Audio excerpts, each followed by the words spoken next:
What is up, guys? Welcome back to my channel. My name is Brittany if you are new here, and we're back for we're back for another reaction video. That's what I was trying to say.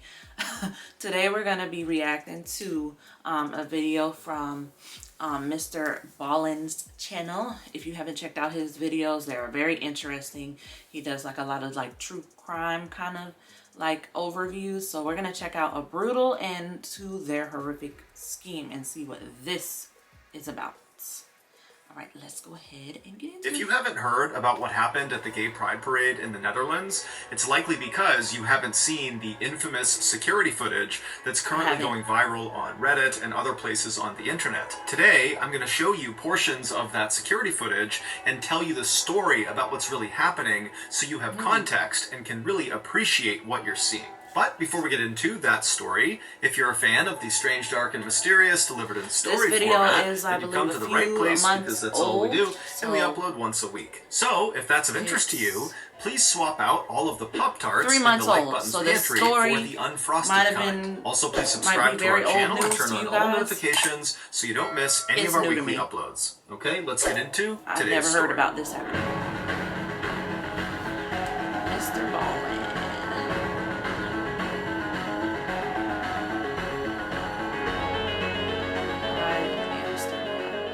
I literally On September 27th, 2018, in a little city in the Netherlands, a security camera captured 6 men walking calmly toward this brick bungalow inside one of the country's holiday parks. A holiday park is a place that offers cheap accommodations to tourists. They typically have things like campsites, RV parking, cheap bungalows for rent, and they also often offer things like swimming and golfing and bowling, so it's kind of like an all-in-one for families on vacation. But on this September day, these 6 men caught on camera were neither family nor on vacation. Instead, as they walked, it was very clear from their body language that the only thing they were interested in was getting inside of their holiday bungalow. Once they did reach the front door of this bungalow, the apparent leader of the group, who had dark brown hair and a full beard, he pulled out a key, unlocked the door, he opened it up, and then he made sure the rest of the men took off their shoes before walking inside. And then once all the men were inside the door, the leader shut the door and locked it behind them, and then barefoot they walked through the hallway into this corner living room in the back of the bungalow. And in this room there was this L-shaped couch that was centered on a coffee table and a couple of chairs scattered throughout the rest of the room. And so the 6 men kind of took up seats in these different places, and then after they were all sitting down, 2 of the men who had been seen walking into the bungalow carrying backpacks and duffel bags, they pulled those bags out and set them on the coffee table. And as soon as these 2 men did that, the other 4 men who had been chatting amongst themselves went completely silent and turned and just faced the bags on the table. It was very clear that whatever was in the bags was very significant. So significant, in fact, that the group had pulled most of the curtains across all of the windows but they don't know they're being recorded to make sure no one outside could look in and potentially see the contents of these bags. Obviously, and once the 2 men unzipped the duffel bags and backpack and began putting the contents of the bags onto the table, it became incredibly clear why the men were so on edge.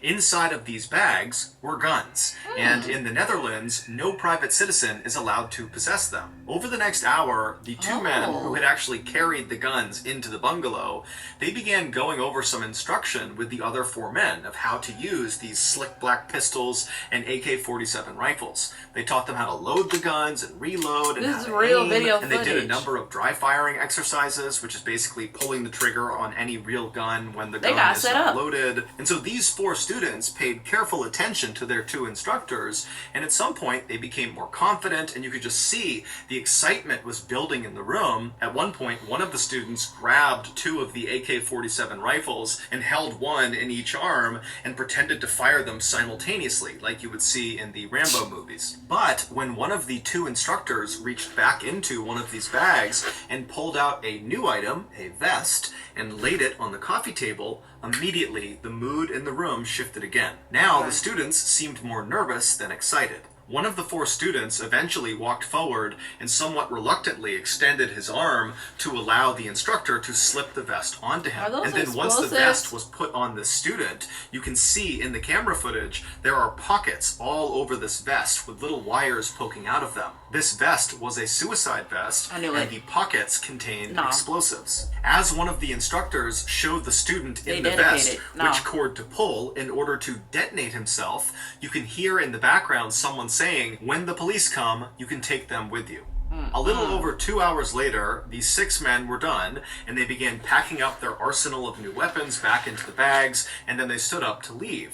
But when they left, it was the students who had the bags of weapons, not the 2 instructors. Once the 6 men had left the bungalow and were back outside again, they put their shoes back on, they locked the bungalow behind them, and then the 2 instructors were seen on camera walking away from the bungalow to a separate car. They drove off, and then the 4 men that now had the weapons, they walked to a nearby white cargo van, which contained 1 other man who had not been inside set them up with cameras, though. But he was very much a part of this group. He was their driver. And so as the 4 men with guns approached the white van, the driver saw them, he climbed out, he ran around to the back and opened up the back doors that led into the windowless back cargo area of the van. And the 4 men with guns, they climbed inside. The driver shut the van, climbed back into the driver's seat, and then before long, there's cameras in the van was leaving the parking lot and heading north towards the city of Amsterdam, which is the capital of the Netherlands. Every year, Amsterdam plays host to one of the largest gay pride parades and events in the world. The location is significant to the LGBTQ community because it was here in 2001 that the first gay marriage bill was signed into law, making the Netherlands the first country in the world to legalize gay marriage. So, for 1 week a year, hundreds of thousands of people pour out onto the streets and line the canals of Amsterdam, all drawn together to affirm gay rights and to celebrate their sexual expression, preference, and identity. And the men in the white windowless van intended to use their new weapons and training to kill or maim as many parade goers as possible. They were hopeful that their terrorist attack would rival or even eclipse the attack from 2015 in Paris in a nightclub that killed or injured more than 500 people and sent shockwaves through Europe. 30 minutes later, the 4 men in the back of this windowless van felt the van slow down and pull off the main road and not come to a complete stop, but just kind of begin to slow roll, which was odd because they had no reason to slow down and they were at least 30 minutes away from their destination. And so instinctively the men reach down and make sure their guns are safely stowed inside of their bags and out of sight in case somebody opens the back door. They don't want people to know they have guns, they are illegal. And so as the van continued to go painfully slowly for really no reason that was clear, the men in the back of the van were really starting to worry that something was wrong. Now remember, they have no windows. They can't look outside. They don't know what's going on.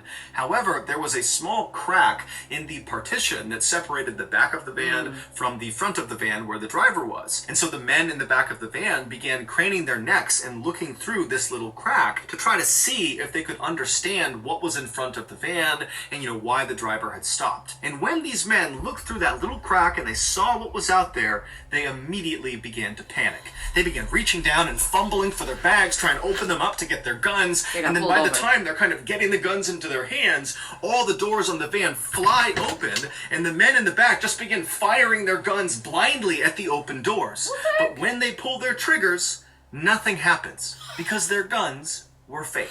They had been sold to them by the people who were flinging open their doors, the police in tactical gear with their dogs, and they knew these guys had fake guns. They knew their suicide vests were fake. They were full of fake explosives. They have nothing lethal inside of this van. And so the police, they just fling the doors open and send in the dogs. And so the dogs, they jump into this van, and these wannabe terrorists are screaming, and they're firing their fake guns at the dogs as the dogs are shredding these terrorists to bits. And then whenever they tried to jump out, the police would just pistol whip the terrorists until finally all of these wannabe terrorists were in the fetal position crying, or they were crouched down with their hands over their head. It would turn out the 2 instructors who had brought the duffel bags of guns into the bungalow with the other men, they were not other fellow terrorists. They were undercover police officers who were a part of the special national anti-terrorism team who were able to infiltrate this terrorist cell. These undercover cops were the ones who sold the fake guns and fake explosives to the terrorists, and they were the ones who set up this meeting at the bungalow, which allowed them to place cameras and listening devices all over the place. Plus, they were also able to bug the white van because they knew they would be departing the bungalow inside of it. So, all the wannabe terrorists that you saw on camera, plus 2 others that were not seen on camera but were totally involved, were all sentenced on October 8th, 2020 to anywhere from 10 to 17 years in prison. Meanwhile, the Amsterdam Pride Parade went off without a hitch. Okay. He got me.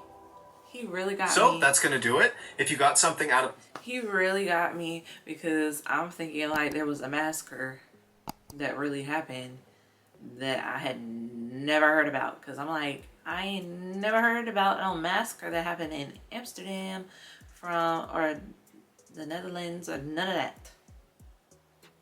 Not for their pride celebration. He got me. But that is hilarious. That's hilarious that they really thought they were about to do something. And it was all set up. Like they're confident, like, oh, I'm gonna pick up 2 of these doohickeys and show off me unloading them into fakeness. That's what you get. That's what you get for being a horrible person. Horrible people. Ha. Ha ha ha. I hope you suffered or are suffering in jail.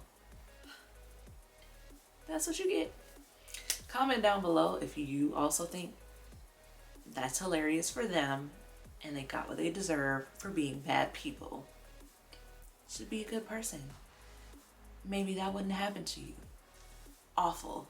And then also make sure you give this a big thumbs up if you enjoyed this video, and if you're also interested in me reacting to other Mr. Ballen content. I look at reacting to the shorter videos, like 12-minute long videos of his versus a 30-minute because of how my filming schedule is set up. I do work a regular job, so I got to take time out to be able to film also on the side. So it's better if I choose like 12-minute and lower, 15-minute and lower videos to react to. I'm also a mama, so you know, keep that in mind. Also I'm pregnant, so keep that in mind. Hit the subscribe button if you're not subscribed already. We're on our way to 2,000 subscribers, you guys, and we can do this. We can do it.